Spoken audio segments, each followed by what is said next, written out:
تو اس نقلی اسلام کا وارث مروان بنا.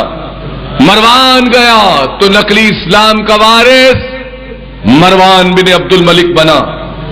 عبد الملک بن مروان 11 سال حکومت کرتا رہا، اور یہ حکومت ایک ملک پر نہیں تھی، 3 بڑے اعظموں پر تھی میرے نوجوانوں. بر اعظم ایشیا، بر اعظم افریقہ اور بر اعظم یورپ، جہاں پر 200 ملک بنتے ہیں.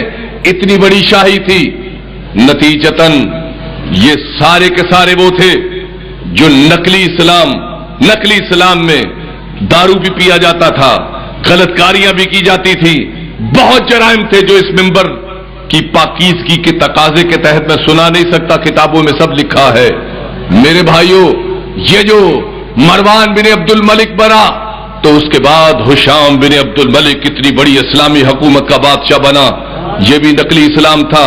نقلی اسلام میں نقلی مولوی بنے، نقلی تسبیحیں تیار ہوئیں، اذانیں ہوئیں، نمازیں ہوئیں. آل رسول کے سب خلاف تھے، اصلی اسلام کے خلاف تھے. 2 شہزادوں کی جنگ قرار دیتے تھے. جو حسین کا نام لے، نہ نہ نہ نہ نہ، بڑے بڑوں کی باتیں ہیں. بڑا تو حسین ہے، باقی تو سب چونٹیاں ہیں. ہشام بن عبد الملک اپنے 10 سال گزار کے مر گیا. ہشام بن عبد الملک کے بعد پھر جو بادشاہ ہوا اس کا نام تھا سلمان بن عبد الملک. سلمان بن عبد الملک کے بعد جو بادشاہ ہوا اس کا نام تھا یزید بن عبد الملک. یزید بن عبد الملک کے جو بادشاہ ہوا مروان وہ تھا وہ اس کا نام تھا ملک، ابھی آتا تھا میرے ذہن میں، وہ ہوا.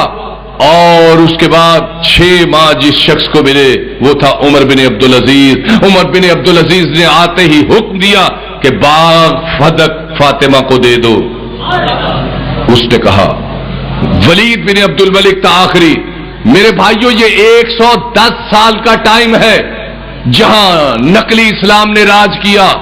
لیکن جو ہی نقلی اسلام ختم ہوا، عباسیوں کا بادشاہ منصور دوانکی آ گیا.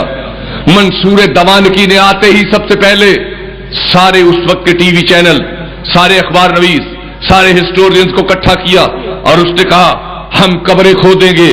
لکھو جن لوگوں نے اصلی اسلام کے وارثوں کے ساتھ ظلم کیا، اللہ ان کی قبروں میں ان کا حال کیا کرتا ہے. سب سے پہلے یزید کے ابا کی قبر کھودی. طبری میں باب قبور میں پڑھ لیے قبر میں کیا لکھا. یزید کی قبر کھولی تو اس میں ایک راکھ تھی اور کالی آگ جلتی ہوئی قبر تھی. پھر اس کے بعد مروان کی قبر کھودی تو اس میں دیکھا ایک سور لیٹا ہوا ہے جس کے جسم سے پیک نکل رہی ہے. پھر اس کے بعد مروان کے بعد اس کے بیٹے عبد الملک بن مروان کی جب قبر کھودی تو نکلا ایک بہت بڑی چھپکلی پڑی ہوئی ہے جس پر عذاب جاری ہے. ہر بادشاہ کی قبر پہ یہ حال نکلا. پتہ چلا جو آل محمد کا دشمن ہوتا ہے اللہ اس کی قبروں میں بھی عذاب دے کر شکلیں بگاڑ دیتا ہے. مگر جو آل محمد علیہ السلام سے محبت کرتے ہیں، جو آل محمد علیہ السلام سے محبت کرتے ہیں، ان کی قبروں کو آج بھی کھول کر دیکھو، نور بھرے ہوئے ہیں.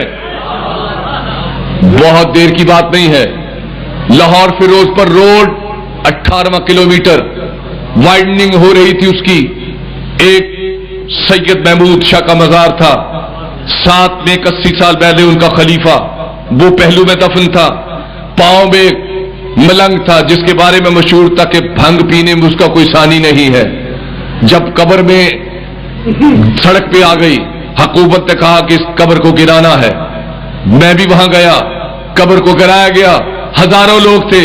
جب مزار گرا ہزاروں لوگوں نے دیکھا، بما پولیس بما انتظامیہ، کہ وہ جو 80 سال پہلے شاہ محمود دنیا سے گیا تھا مگر علم سر پہ رکھتا تھا، علی علی کرتا تھا، اس کا کفن اس طرح سفید تھا اور تازہ پھولوں کی پتیاں اس طرح گلاب کی پڑی تھی جیسے ابھی کو چھوڑ کے گیا ہے.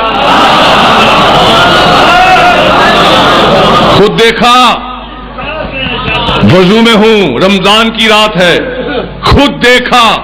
اور پھر وہ خلیفہ جو ان کا خلیفہ تھا اس کی قبر دیکھی تو سفید کفن، آنکھیں کھلی ہوئی، شاید کسی کا انتظار کر رہا ہے. پاؤں کی طرف وہ ملنگ جس کے